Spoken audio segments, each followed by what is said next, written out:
What up, Bulls Nation? We've got live CHGO Bulls podcast coming up right now on today's jam-packed show. Plus, minus, some recent trends we like and some we don't. We're also going to take an early look at the Bulls books and their cap sheet and possible cap space in the summer of 2026, and which restricted free agents and unrestricted free agents they might try to pry away from their current teams with said money. And we're going to wrap things up by checking in with our pal Marc Stein, who will let us know what he thought of the Bulls' moves at the trade deadline. Next.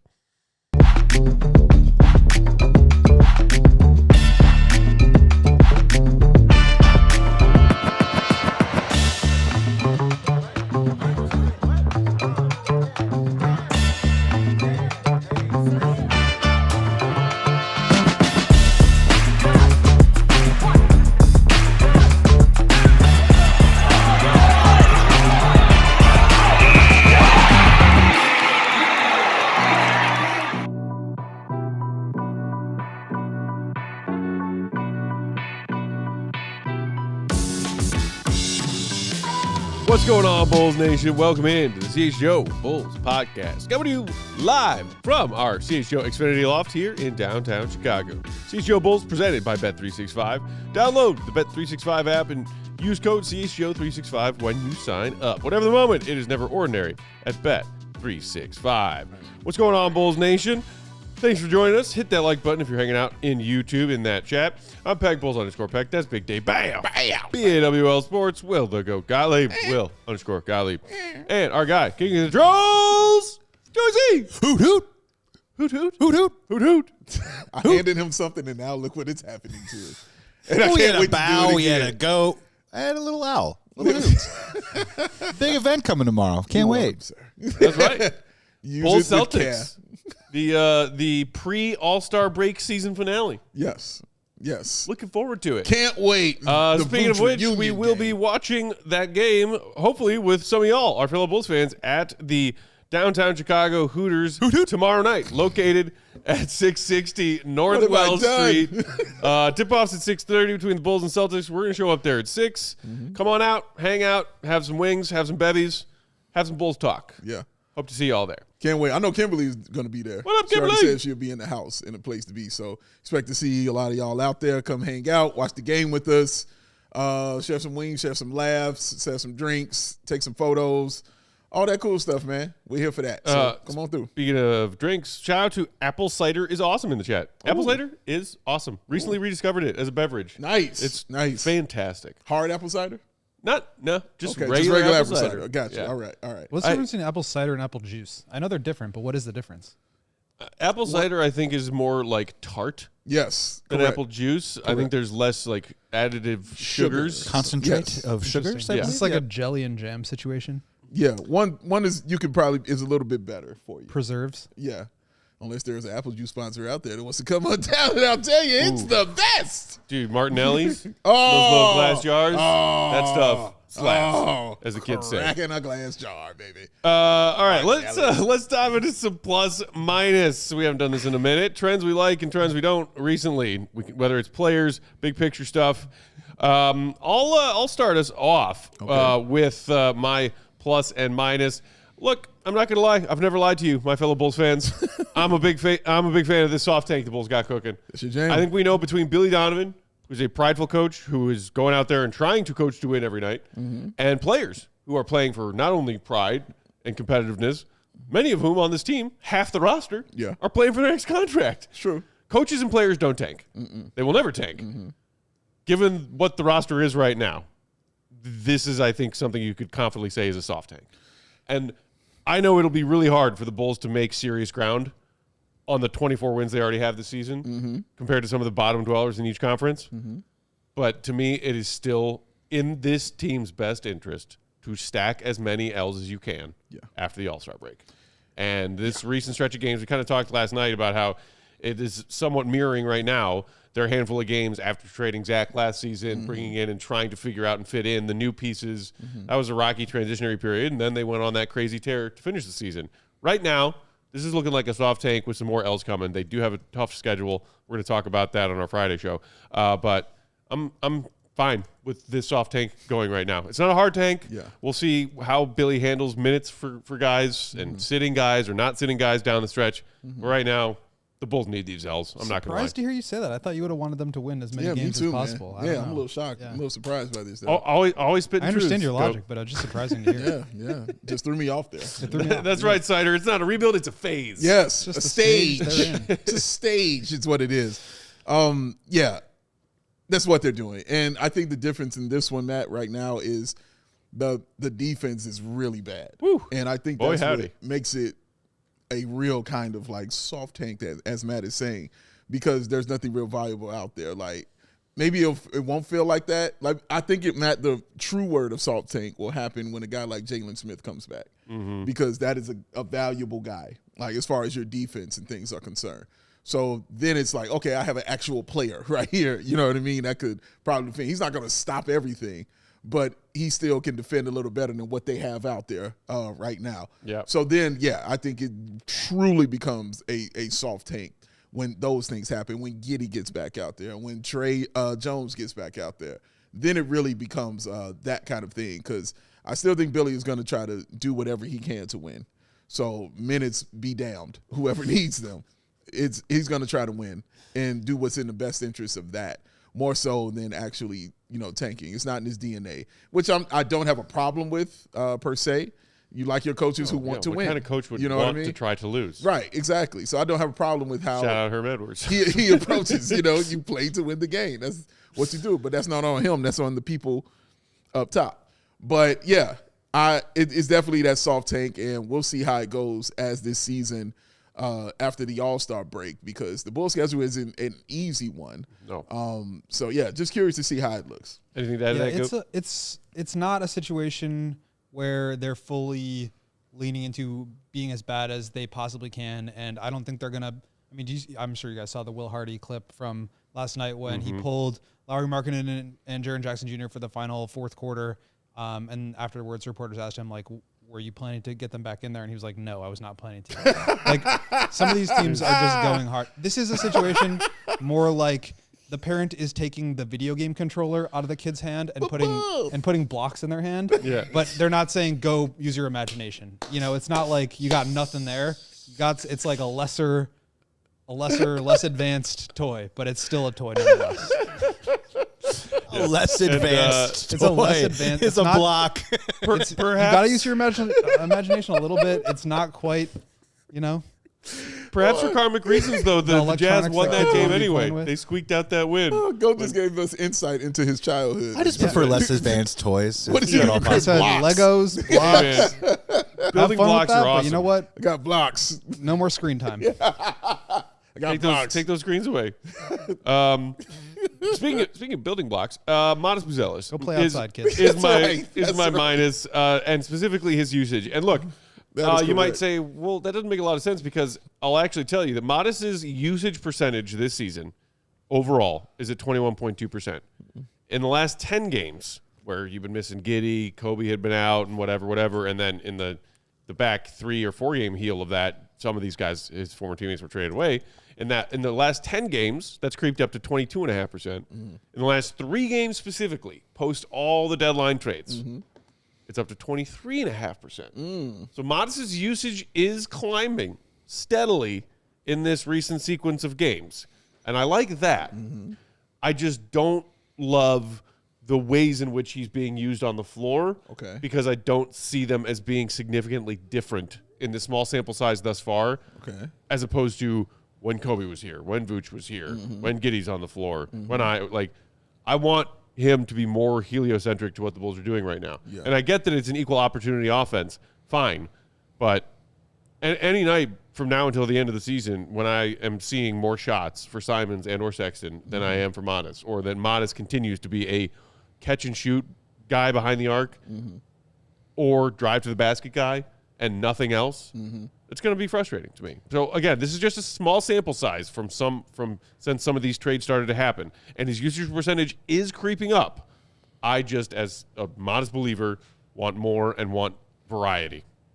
That's fair. I mean, you know what I've been screaming like the whole time. So yeah, I completely agree with that. The usage has to be better, and the reins have to be taken off of him. I don't know why the reins are still on, him as a player. So yeah, just I put the ball in his hands and let him go. Let him figure it out. All the mistakes, I want him. all the flaws, hand them to me.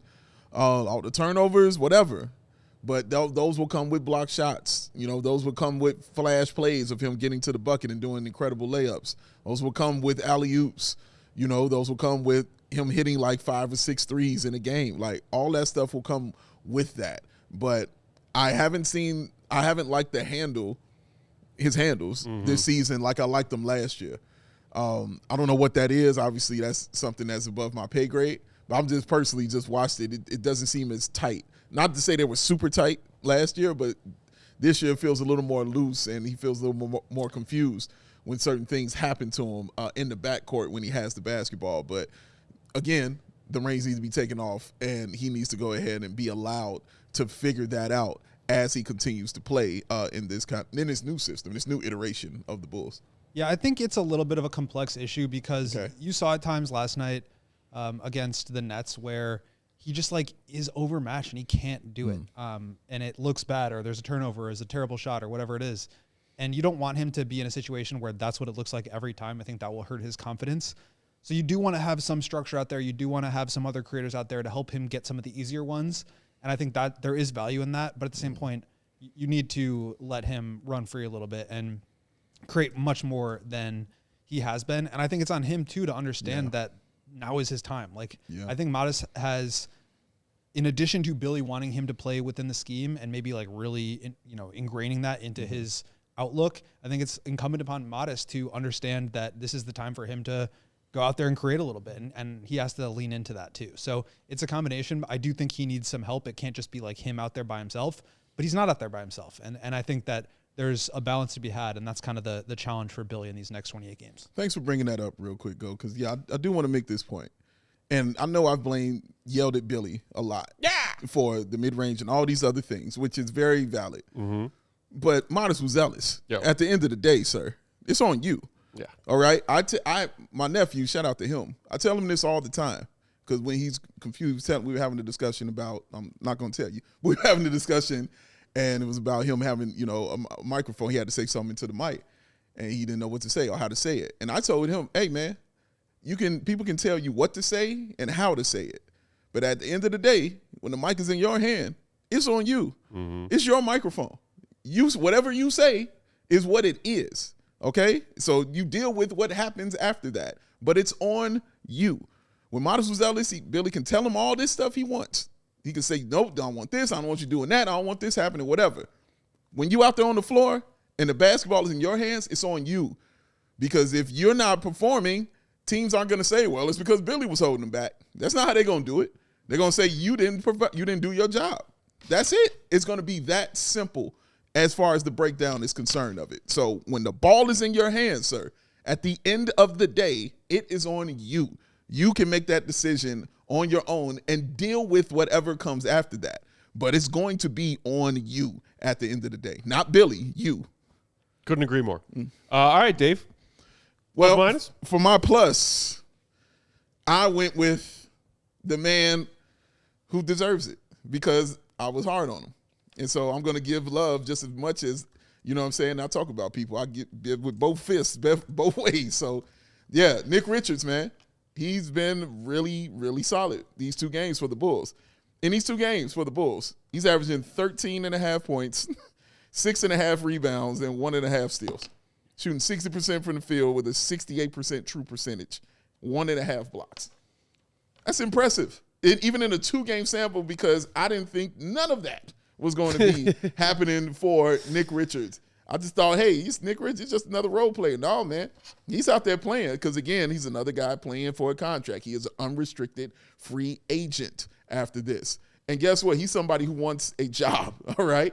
And I don't think he minds staying here and playing in Chicago with the Chicago Bulls because guess what? There is an opening for him to actually come in and provide his services. We know Zach Collins is coming back next season, but your best ability is availability. Shout out Will Perdue. So I really like what he's been doing. I think it's worked well for him. So shout out to him for that. My minus, rebounding, is the minus. Okay. In the past 2 games, the Bulls have not had one player grab 10 rebounds. Woo! Rob Dillingham got close last night. Rob Dillingham got close. The most has been Modest Buzelis with 8. Hey. So nobody has grabbed 9 rebounds in the past 2 games. That is very rare in the NBA, even in 2 straight games. It's very rare that a team can do that. So the rebounding hasn't been there. Obviously, we know why. Josh Giddey isn't there, and Nikola Vucevic isn't out there as well. So we understand why, and it's a short sample. But I'm just pointing out the fact that they're not rebounding the basketball, dog, at all. And when Dillingham is the one leading you in rebounds, and it's 7, you got a problem. Yeah, it'll be interesting to see how far the Bulls slide. Still have been almost always this season a top 5 team in defensive rebounding percentage. Yeah. Can they hold on to that? We'll see. We got to knock out our first break when we come back on the other side. More plus minus, then the Bulls cap sheet, possible free agents, and Marc Stein. All still ahead. Next on CHGO Bulls. The like is free. Hit the like. So hit it. Hit it. CHGO Bulls is brought to you by Bet365. And right now, new customers, when they download the Bet365 app, with promo code CHGO365 at sign up, will get $200 in bonus bets when you place your first $5 bet on anything. Some NBA basketball, maybe some college hoops. What about some hockey? All-Star Weekend stuff. Whatever you want to bet on, do it at Bet365. Make a $5 bet to get $200 in bonus bets. When that bet closes, win or lose, doesn't matter. You can use those bonus bet dollars on just about everything. Spreads, totals, player props, futures, and more. Plus, with the NBA tip-off Tuesday option, you can win big by placing a qualifying same-game parlay bet with the safety net bet feature on Tuesday NBA games. That's tonight. Get up to $10 in bonus bets if that bet loses. Terms and conditions apply. Whatever the moment, it is never ordinary at Bet365. So download the app, and don't forget that code, CHGO365, when you sign up. Must be 21 and older. If you or someone you know has a gambling problem, call 1-800-GAMBLER. Joey C., can I get a hoot hoot? Hooters, ladies and gentlemen. Oh, yes. We got to go to Hooters. Why? Because they're awesome. Why else? Because the food's amazing. Why else? Because they got frosty cold beer and cool atmosphere. Don't ask me no more questions. Just show up there. Quench your thirst with the drink of the month. Tito's Strawberry Lemonade, y'all. Yes. Yeah, you see it. $8 all month long. All month. At Hooters. And the weekday lunch specials, y'all. $9.99 or less on some of your faves like the boneless wings, the OG wings, the blackened chicken Caesar salad, that's for the GOAT, the original burger, and much, much more. Monday through Friday from 11 to 3 p.m. They are amazing. And guess what? We'll also be there, ladies and gentlemen, tomorrow, 660 North Wales, downtown, starting at 6 p.m. Come hang out with us as the Bulls play the Celtics for the CHGO Watch Party. Cheer on your favorite teams from any of the 11 Chicagoland locations. You can check them all out at originalhooters.com. CHGO Bulls podcast rolling along on Tuesday afternoon. Thanks for being here, Bulls Nation. To Dave's point earlier about what he's liking from Nick Richards so far, Bears Bulls for life in the chat, saying it's odd having a big man that can actually rim run and somewhat athletic over 6'8". Yeah. I like his motor, the way he plays. You mentioned in somewhere in there, Dave, Zach Collins and him potentially returning next season. I'm not convinced that Zach Collins is going to be a Bull beyond this season. That's fair. That's TBD. very fair. But I'm more curious to see whether he'll actually come back from this toe injury. That sounds pretty serious. And Billy said don't plan on seeing him until after All-Star break, and that very much is the case. He's not playing tomorrow night. Are you more convinced that, are you more convinced that Zach Collins will come back or Nick Richards would be back? Neither. No. So dude, this is a giant toss-up of who the hell's coming back right now. Who the hell? Okay, obviously Dillingham because he's still under contract. Yeah. Giddey, of course. I think, Giddey might like the core pieces who are already here. Wait, and then I was going to say, let's maybe save this for the cap conversation that we're going to have after. Yeah, we can do that. Because we're going to go through all this stuff. Yeah. Okay, so with that, GOAT, your plus minus. I did 2. I did one that was more big picture and one that was more not so much big picture. Okay. Let's start with the not so much big picture. Okay. It's been a very small sample, but I've liked what we've seen from Rob Dillingham. But even more than Rob Dillingham's performance, I'm encouraged by the fact that Billy's letting him play. And he's been over 20 minutes a game in each of the last 2 games, and that he said that he is allowed to make mistakes on this team. Like, that is, I think, something that people should be encouraged about, just in terms of the Bulls' process and outlook the rest of the way. I agree with what you guys said, that they're not outwardly tanking. I don't think that they are full on, going Will Hardy on this, but I do think that they're going to have to kind of see what they have in some of these younger guys, and if that leads to more losses, so be it. I think that's probably best thing for the team. So I like Rob Dillingham. I think he's just a fun, creative player. We haven't really seen a guy like him on this team in a long time. And so it's just kind of fun to see what he can turn into. And he's just exciting. It's crazy to watch like such a small guy be a dynamic scorer, and his handle is great. True. And Billy even mentioned it after the last game. Like, they still don't have a lot of guys that can really isolate and score on their own, but Dillingham is one of those guys that can really break you down. That's true. He can break you down. He showed those elusive moves some more in their game last night, and some great fakes to allow himself to betwixt the trees get to the basket, which is encouraging. And that his speed is something that Billy will happily use. Yes. Whenever he's out there on the floor. And he's such a long way away from being like a high level productive player, but like that's just not what this last 28 games is about. It's like let him try to develop that way. And it would be one thing if he really wanted to be coached hard and aggressively, or if he really wanted to be on a short leash, but the way he's talked about what he needs just in the short time that I've covered him, it's like the freedom, the flexibility, having confidence from his coach and from his teammates, like that stuff seems to be important to him. And so that's what the Bulls should give him. And for my negative, it's not like a negative, but we talked about it last night. Yeah. I've been a little concerned, I would say, about Jaden Ivey. Okay. Fair. Just the lack of burst. He's putting up some numbers. Like, it's not like he's not producing or anything like that, but he just hasn't really wowed me in the way that you would hope when he's really sort of the prize of the offseason. 12 points, 4 assists per game, like not terrible by any means, but shooting 40% from the field and 36% on twos. He's actually shooting better from three, 43.8%, which is pretty good, albeit on 5.3 attempts. That's pretty good volume actually in 29 minutes per game. But I just want to see him be a little bit more dynamic, get to the basket, and use the athleticism. And it's just not there yet. Again, I think this will take time to come back fully. Right. But we just haven't watched a ton of Ivey over the last few years, or really this season, I guess. Like, I don't think he played in any of the Bulls games, maybe that first opener. But we just haven't really seen what he looked like. And just the athleticism, I think, is not quite back yet. And I hope it can get to that point. But right now, he just doesn't look like that same dynamic athlete. Apple Cider in the chat saying, do we think Ivey can have any more athleticism return? He looks a step or 3 slow. Skill set still there, just hasn't adjusted his game to reflect being slower. I agree, and we were kind of talking about that on our post-game show last night. And Bears Bulls for Life saying, question for GOAT, if Ivey continues to under-impress and they let him walk, do you give AK credit for trying it, or was it a wasted move? I mean, I can feel that real quick. I'm not GOAT, but we talked about the low risk, because in that trade, all you gave up was the expiring contract, the big hurt of Kevin Huerter, who you probably weren't going to re-sign. So it was like, low risk, potential high reward if Ivey comes fully back from this injury and turns into a real player. Yeah. Who you can add to your young core.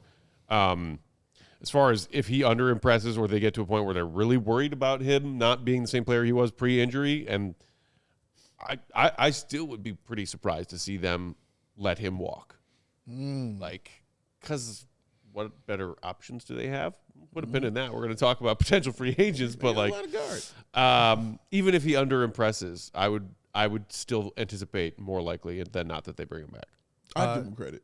I 100% agree with everything you said. No additions. There you go. No notes. No notes. All right. Well, then with that, we can pivot to our next topic, which is, speaking of who they will spend money on, keeping or bringing in this summer, the Bulls cap sheet. Oh, yeah. You can kind of take point on this if you want to walk us through different iterations of the Bulls books right now, what they could look like, max possible cap space, more likely scenarios of cap space with retaining certain cap holds, et cetera, et cetera. Yeah, so maybe we can just kind of cruise this, because I do also want to talk about some of the free agents that could be available to them. Definitely. But I think it's useful to just look at what their cap sheet is going to be like. And it's a lot of numbers, but we're going to try to make it simple enough. But just, Joe, if you could throw up the full cap sheet for me first. Cool. You can see what the cap sheet looks like both this year and next. And basically, the reason I wanted to start with this is because it shows all the cap holds.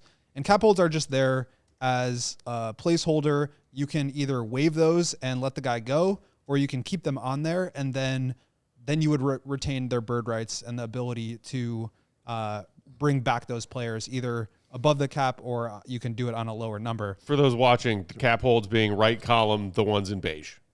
The ones in, yes. Yeah. And so that's just to see kind of like who. Thank you. That's perfect, Joey. With all those cap holds, like they're big numbers. That's what the Bulls cap sheet looks like right now for next year. You're $72 million over the cap, which means obviously you can't sign anybody or even over the tax. That's not really what it's going to look like. So just to lay the groundwork, I think it's useful to look at, and then we can move on to what happens if they wipe off all of these cap holds and they create their maximum amount of cap space they can have, Joey, if you please. Max space. They can have $72 million in cap space. So the way that works is they wipe off Anthony Simons, Colin Sexton, Zach Collins, Get out. Jaden Ivey, Nick Richards, Gershon Yabusele, and they say, all those guys, we might bring you back, but we're not going to keep you on our cap sheet. We're going to renounce your rights. And if we are going to bring you back, we're going to have to do it another way, either with cap space or with an exception. But this is the Bulls trying to maximize every single dollar that they can to try to go out and give that cap money to free agents. So the reason why this number is important is because I have the cap and the tax listed there. You can use cap space, the number of dollars you have before you get to the cap. In this case, for the Bulls next year, it'd be $72 million to give to free agents. Once you cross that cap threshold, now you can only re-sign your free agents. That's where the bird rights come in. That's where the cap holds come in. And that's where the mid-level exceptions would come in. So what you want to do is do all of your free agent work, giving offer sheets to restricted free agents or unrestricted free agents, signing those guys into your cap space, and then doing the rest of your work, which is to bring back some of your own guys. And then the final one I just wanted to look at, because we've talked a little bit about Jaden Ivey here, is wiping off all the cap holds except for Jaden Ivey. Except for Jaden. You'd want to keep him, retain his rights, and he has a $30 million cap hold, which is pretty big, and that cuts down your space to about $42 million. So that obviously does some damage, but you could sign Jaden Ivey really quickly to like a $10 million contract per year, and then that would increase your cap space again. So the cap hold is just there as a placeholder, but it does affect how much space you can use. The Bulls can keep his cap hold and then re-sign him to a lower number than the cap hold, and then use the rest of the space that vacates. What would you like to see be done in that scenario? I think it's that last one is you want to keep Ivey, so you leave his cap hold on there and you try to get something done quickly. The problem is if you can't get something done quickly, now that maybe becomes a little bit of an impediment where you can't use that space to go out and sign another free agent. And the reason I say that is if you have, what was the number, like $32 million in cap space? 42 with the Jaden cap. 42 with Jaden. And you want to give $30 million to a restricted free agent, then you can only, it's like a 3-day waiting period for the other team to sign or match that offer. So you're basically cutting $30 million of your $42 million, giving that offer, and then you only have $12 million to work with while that's pending. As compared to if they were to wipe off Ivey's cap hold, then they would have $72 million.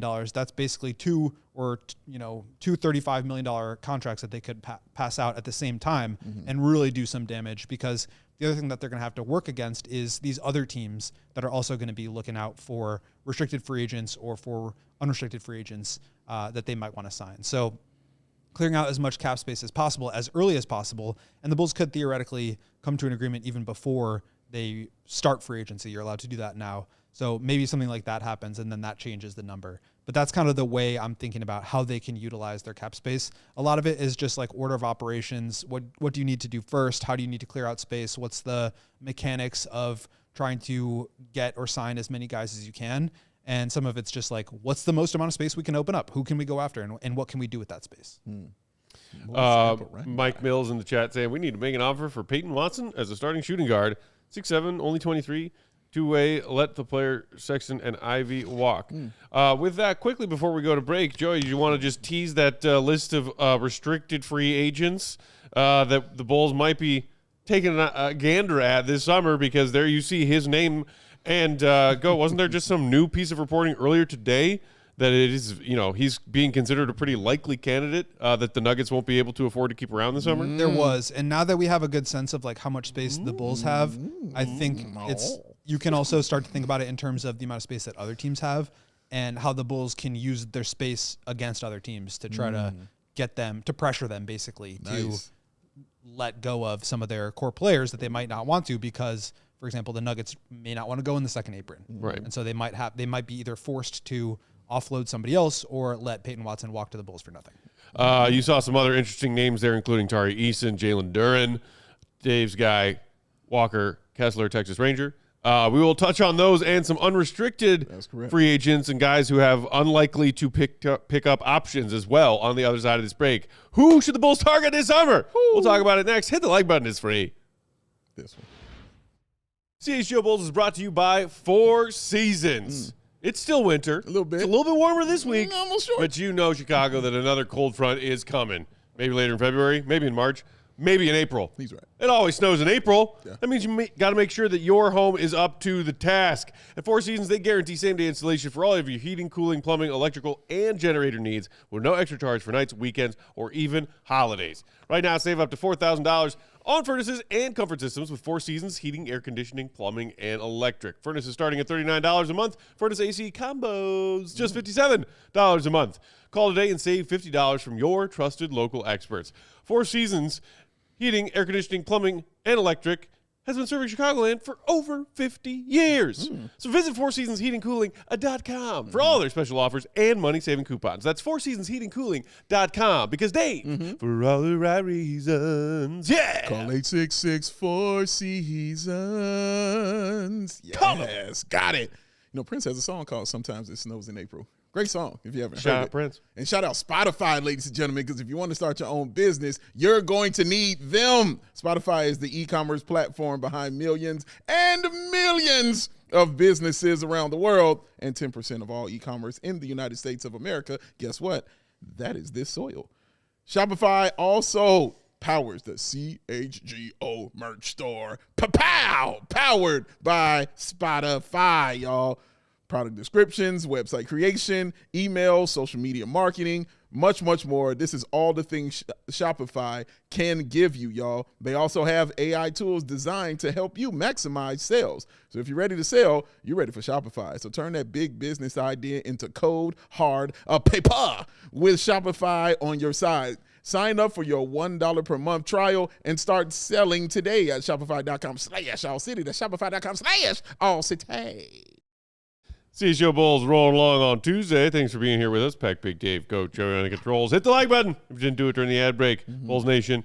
All right, now let us get to the big takeaway. The big takeaway is presented by Xfinity. Xfinity, imagine that. The X Factor. What could be or who could be a big takeaway that the Bulls make from the pool of free agents this summer? That's what we're talking about right now. Okay, so let's go back to that restricted free agents list, Yes, Joey, because I think please. this is fascinating because, it seems like something that AK has maybe been alluding to. Yeah. Of like, hey, we might be able to try and add some talent by prying guys away who are on restricted free agent deals because of this flexibility we're going to have and maybe offering them slightly richer deals than the teams that they currently play for now. Of that list of names, Dave, do you have one that you're like, ooh, I want? Let me also just precursor that by saying I know Jalen Duren's name is right there. I know a lot of Bulls fans are very excited about the prospect of getting Jalen Duren. If I'm the Pistons, ain't no way. I signed an up match. Hey, I got another opportunity match. They have a championship window that is opening this season. Yeah. You pay that guy. You pay him. So, I think Jalen Duren's wishful thinking, but Yeah. And he deserves to get his paper. And he's an all-star with this. Get that man his paper, for real. He deserves it. He's a Detroit Piston. Yeah. Like, we're looking at him. That's like beef stew. He's a Detroit Piston, all right? swinging. Looking at that list, I feel like Peyton Watson is the ceiling and Mark Williams is the floor. Okay. And who I want, of course, I want the Ranger. I'll give me Walker, Kessler, Texas Ranger. I'm starting Adding there. to the Bulls roster of exciting whites. Yes, man. Oh, the exciting whites will be out of control. You hear me? Oh, man. Oh, God. I can't wait. Like, for real. There'll be people asking me, what? No, you supposed to be sitting here?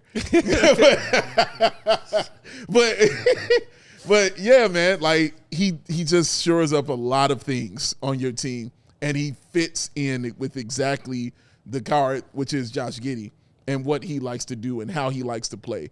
You don't have to worry about him needing the ball. He doesn't need the basketball. He's the finisher. So shout out Lowry. That's what he does. He finishes. So the alley-oops will be there. The offensive rebound tip-ins will be there. The shot deterrent, that will be on full displackery for that young man. So he fits a lot of what the Bulls are trying to do, and he's still a pretty young guy right there as well. So giving you a guy who would get you 10, 12 points on the offensive end, but shutting stuff down on the defensive end and doing the work of 2 on the defensive end is really important, for this Bulls team right here. So that, for me, also complements a guy like Isaac Okoro and changes how he plays on defense and things he might need to focus on that he isn't able to because he has to do so many different things on that end of the basketball. The other guy is Peyton Watson, for sure. One, because the last name's awesome. But Peyton Watson, man, like, that is a 2-guard, that the Bulls could really, truly use. Like, as they were saying in the chat, the length, the athleticism that he could provide for the Chicago Bulls would be fun. Honestly, it would be fun having him in that lineup on this team and doing stuff on both ends of the floor as well. You have to have somebody, like I said, who looks like is an okay defender, at least. You know what I mean? If you're going to run a backcourt out there, everybody just can't be, average or touching below average on defense.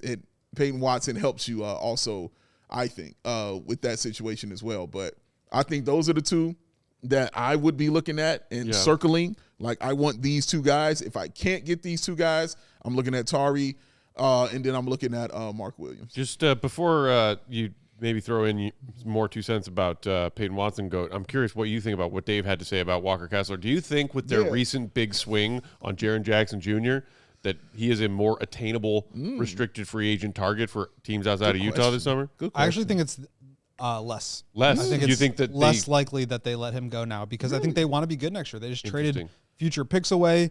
They've locked in a really interesting frontcourt with Lowry and Jaren Jackson Jr. that has a lot of shooting, a lot of face-up ability, and some rim protection, obviously, with Jaren, who's just an elite defender. That's what he but he's a 4, and you need a 5. And so I don't think they want to go into next season with 2 power forwards playing at the 4 or 5. I think they want to go with Lowry pushing down to the 3 and making life really difficult on opposing front court. That is an elite front court so right there, dude. And then I think the other thing is that they have plenty of cap space. So they basically used Jaren Jackson as a tool to use their cap space, but they still have plenty of room before they even get into that area where that's going to be a problem for them. So I think they'll retain him. There were rumors that they turned down 2 first-round picks for him from the Indiana Pacers, who then went on to get Zubats.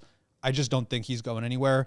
I could be wrong about that, but I think they want to have just like an overwhelmingly deterrent rim protection type of defense, and keeping Walker Kessler. Shout out and to our guy Lowry. Yuta, who said, then you move Ace down to the 2. Like, that's just a nasty. Right, and Ace is still dangerous sounding trio of Lowry, JJJ, and Kessler. But I would add that he's probably. I think I would even probably maybe not more than Duren, but I think more than Mark Williams. I think he would be a better target. And for the price that I think it will cost, I think I would rather have Walker Kessler at $30 million than Duren at $45. Yes, right. So absolutely. I think all that considered, Walker Kessler is probably my number 1 target on the board because they just need a really good rim protector. Yeah. And he is that. He's a great lob catcher. He's a great finisher at the rim.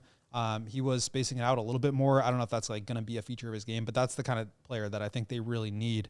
But I would be happy with Mark Williams, and that's a salary cap impacted team that could be forced to let somebody like that go. You look at their books next year, and they could still make moves to get off of this, but you're paying Devin Booker $57 million, Jalen Green $36, Dylan Brooks $21, Grayson Allen $18.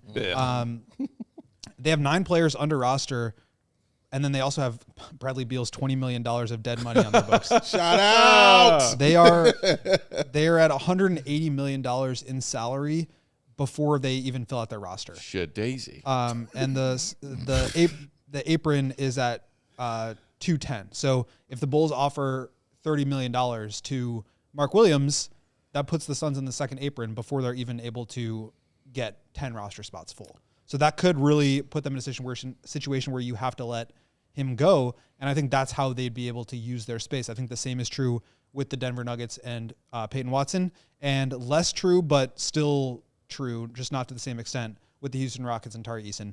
I would say all 3 of those guys, Mark Williams, Tari Eason, and Peyton Watson, are the ones that make the most sense given the situations with their teams.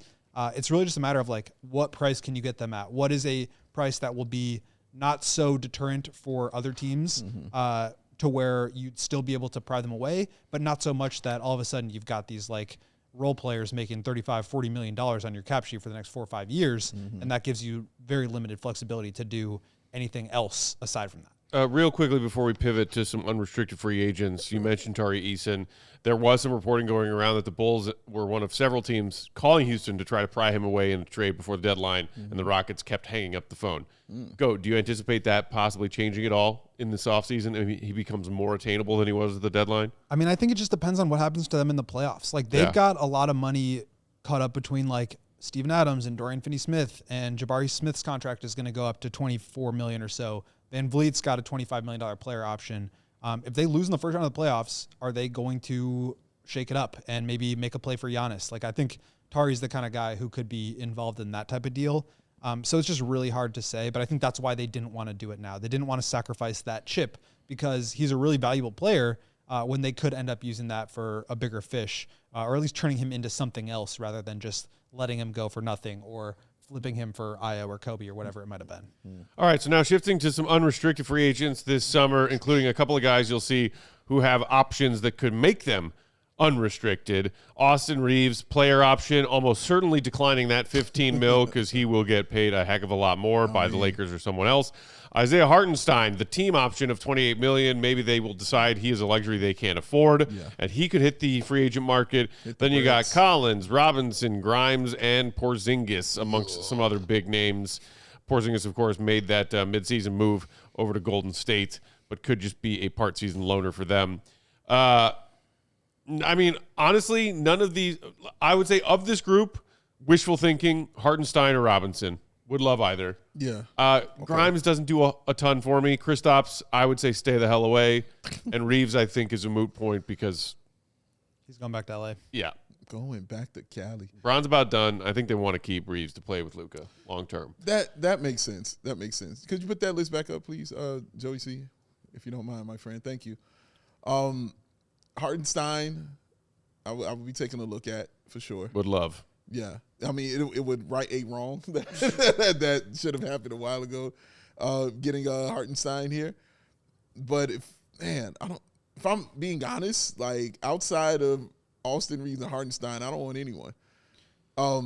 Mitchell Robinson, maybe, but the injuries just bother me so. And you know how it's been here with those kind of injuries. Yeah. With this team. So it scares me to get a guy like Mitchell Robinson here on this Bulls team. So first two is all I like. And obviously I can't have Reeves, so I got to shoot for Hartenstein. Yeah, it just is going to depend on what OKC wants to do, and are they going to bring back some of their guys? Are they going to offload some guys? Are they going to move some of their draft picks around? Like, they just have so many questions with the amount of money they have coming. A big fiscal cliff with just everybody basically going into max salaries of their main guys. But this really just illustrates how limited the unrestricted free agent market is going to be, and why I think they're going to be targeting restricted guys that fit the timeline with Giddey. The one thing I forgot to mention with this is the cap holds for the first round picks. That could cut into the potential salary that they have by, depending on what picks they get and whether they get the Portland pick and how high those picks end up being, that will cut into it. But the point is they have a lot of money to throw around when it comes to restricted free agents. And there are teams in the restricted free agent market who are going to be hesitant to bring back those guys. Like, are the Nuggets going to want to bring back Peyton Watson to be their 7th or 8th man at $30-35 million a year? And then the other side of that trade-off is, are the Bulls going to want to bring Peyton Watson in at $30-35 million to be their 2nd or 3rd option? Yeah. So it's just, there's a lot of questions with it, but I think that's kind of their pathway to making big moves.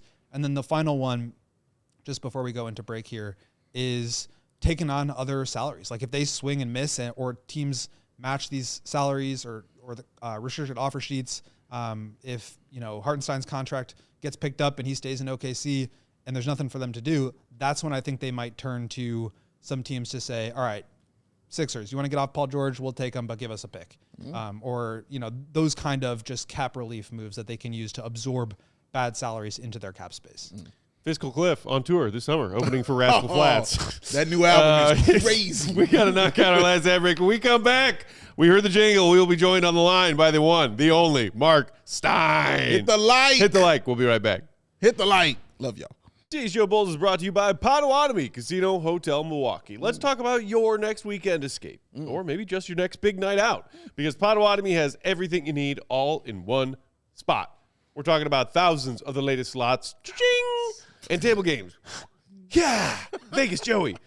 Ready to refuel? They've got tons of amazing restaurants and bars to choose from. Whether you're feeling fancy, put on a tux, Big Dave. I do that. Or you want to look like a schlub like me and just get a quick bite. They've got you covered. Shout out, you don't even need to leave the property if you don't want to. Nope. Stay in style in their luxurious hotel. That's what I'm talking about. Put on a bathrobe. Tip of the cap. Sit and stay in comfort and luxury.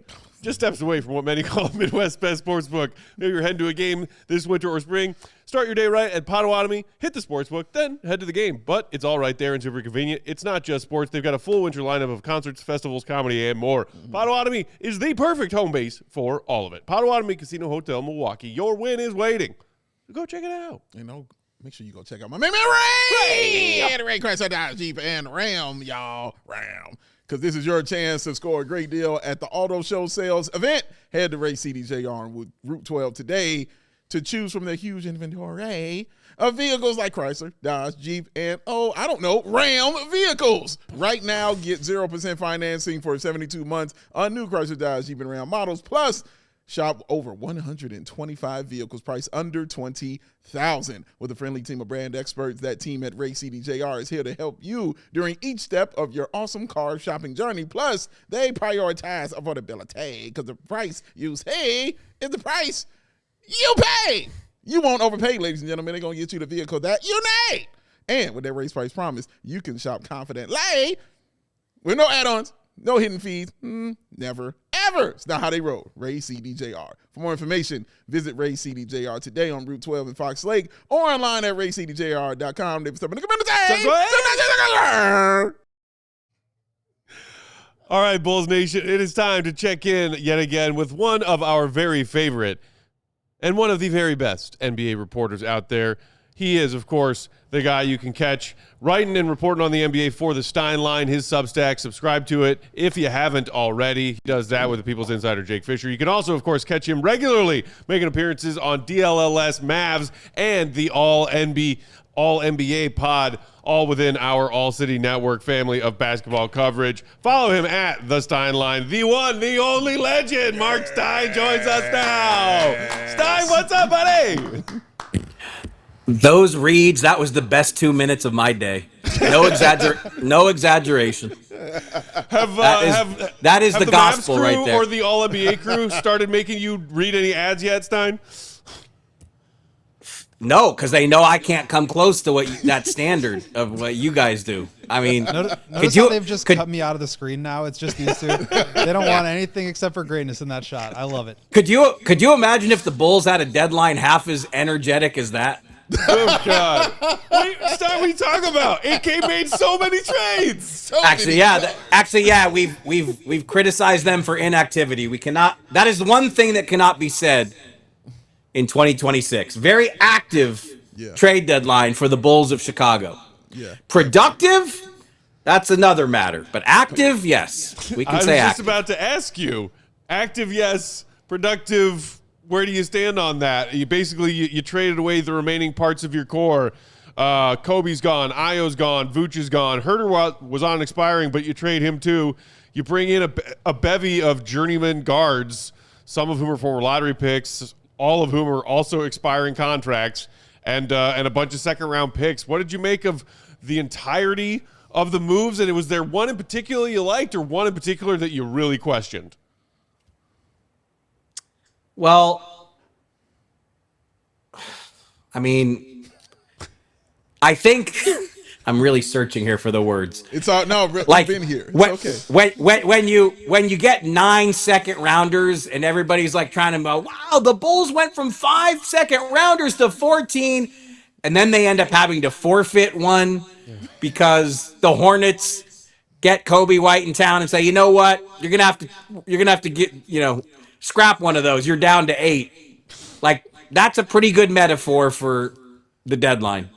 And Goat Gottlieb will back me up here. I've seen the memes about, showing Caruso and then everybody they just traded. And they really did net 0 first rounders out of that group? Does the Zach LaVine trade count as 1 first rounder? What is the actual math?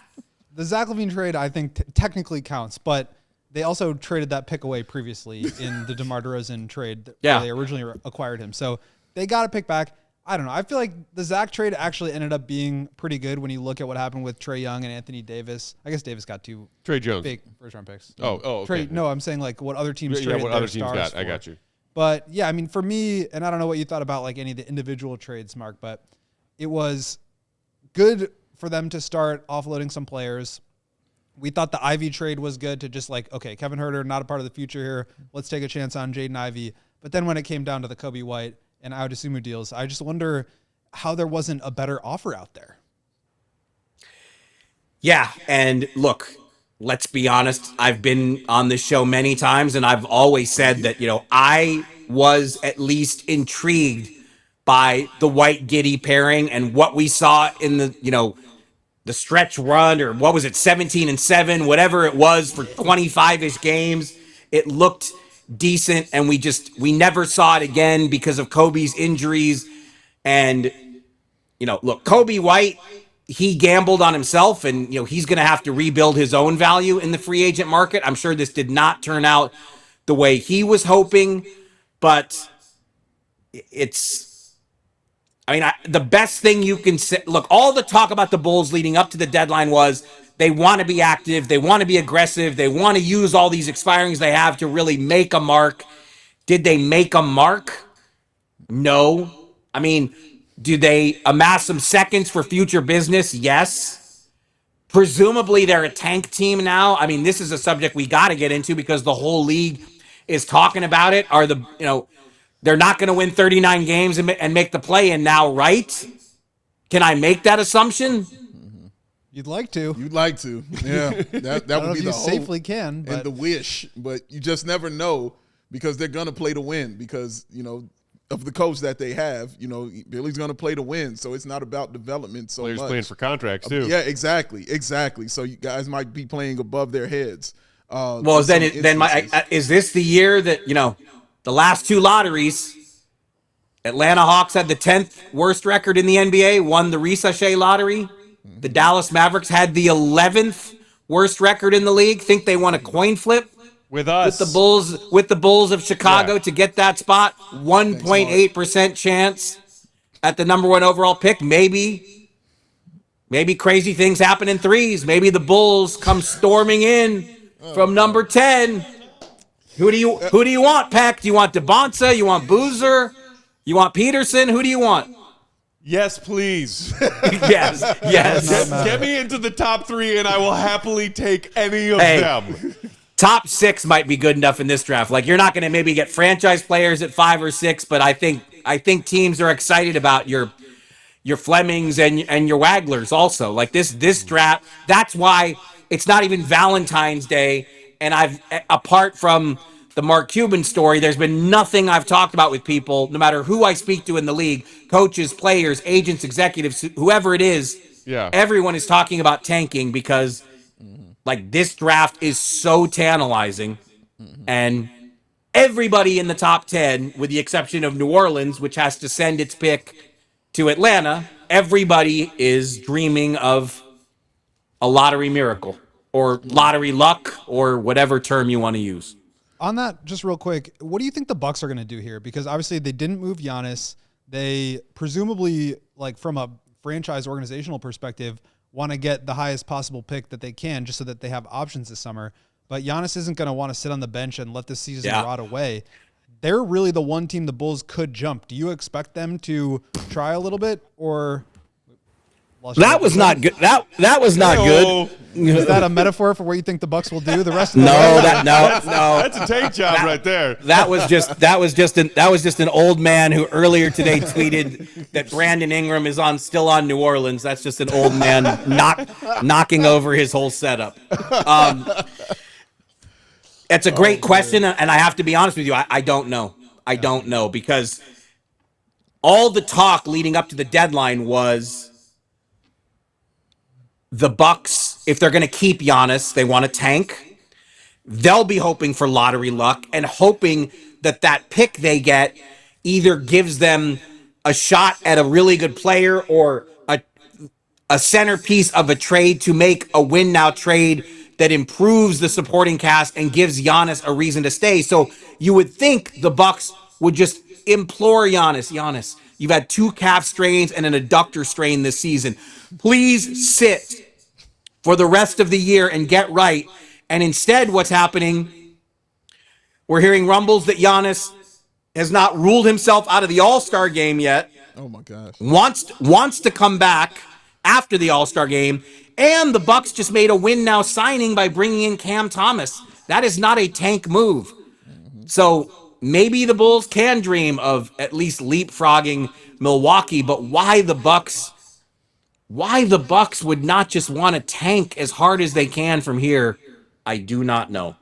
We need all Going that down luck. with the ship. I will happily take all of that. Stein, of the trades that the Bulls made, like Ayo to Minnesota, Vooch over to Boston, Kobe to the Hornets, which one do you like the fit the most for the teams that they went to?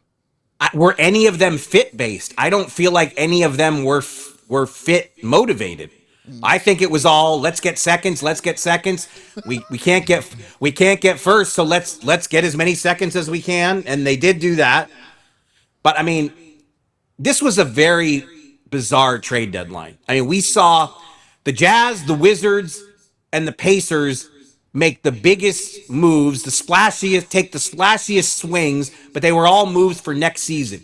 We saw the Thunder, who I don't need to remind my friends in the CHGO chat, the Thunder do not often part with first-round picks. The Thunder traded a first. The Bulls didn't get any first, and the Thunder actually traded one at this deadline in the McCain deal.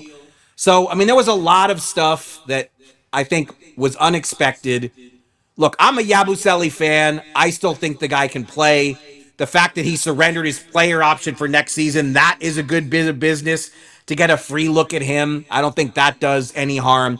I agree with you. It's interesting that Minnesota probably could have gone for Kobe White, and instead they went for Ayo. So that's certainly an interesting choice, but this ain't a Wolves podcast. So I mean, I don't like I don't know how fun of a discussion that is for us. Well, Ayo's looked pretty good in his first couple of Wolves games. I think balling. he's a great It's fit just there. so weird to see But him and Stein, all those guys I'm on curious. different teams now. You talk about all the talk leading up to the deadline. The Bulls brought in some guys in some of their first trades who then got flipped before that Thursday deadline passed. You know, Conley arrived and then was flipped. Usman Jang arrived and then was flipped. There was some talk that the Bulls had similar hopes or plans for Colin Sexton and Anthony Simons. Neither happened. Both players are still here, both on expiring contracts. Bulls fans wondering what the heck the plan is for those two, who are already getting huge minutes and high usage percentage in their first handful of Bulls games. I'm curious if you heard anything to confirm that the Bulls were actually trying to flip those guys before the deadline passed.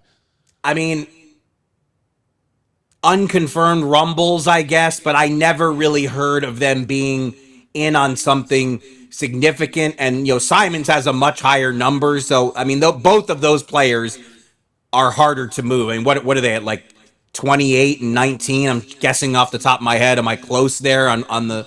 Just about. On the, I think it's 27 in the ballpark. and 18 or something like that. Yeah, so, I mean, I don't know that flipping them, how realistic that really was. But, it really... And look, we have criticized these guys for a lack of activity. So, I mean, you can't say that. Yeah, rightfully so before. But this deadline, you can't say that. You know, the Friday going into trade deadline, there had only been one trade. The Bulls jumped in as the third team on the Keon Ellis, DeAndre Hunter deal, made all these little moves that they make. And look, I do think second round picks have some utility. You can put, you know, as we saw with Kobe White, you know, if you have 3 or 4 seconds with some good management, you know, if your timing is good, you can turn 3 or 4 seconds into a good player if you are striking at the right moment. I mean, I'm still a Kobe White fan. His whole season is just played out in very uneven, disappointing fashion, and I'm sure this is not the outcome he was expecting at all. And he can't even start his Hornets career because he's got another calf issue. So, but going forward, I hate saying this because it's just such. I mean, but this is again the topic of the week and the topic of the moment in the NBA. But I really hope the Bulls, for their own sake, can have some lottery luck here and not storm. What are they? 24 and 29 or 24 and 30 after last night. Yeah, 24 and 30. So. Man, don't tell me they're going to go on. Don't tell me that they're not going to go on a 15 and 9 surge to end the season, right? Stein. Don't jinx us, Stein. A little bit of OT here if you want the bonus coverage. If you're watching stream, just head to allchgo.com. Stein, like if you were to give this front office a grade, A to F scale for the collection of moves that AK made at this trade deadline and how you feel about what they plan to do with their current pieces moving forward, what is that grade? Because I saw that they got some B's and some B pluses for certain specific moves that they made. ESPN people. Yeah, okay. I was surprised, but they got some kind grades. I'm going to get individual. Yeah, okay. I'm going to give them a charitable C because of the volume and. Can I get away with saying creativity that we don't normally see? So I mean, yeah. 8 seconds is not nothing.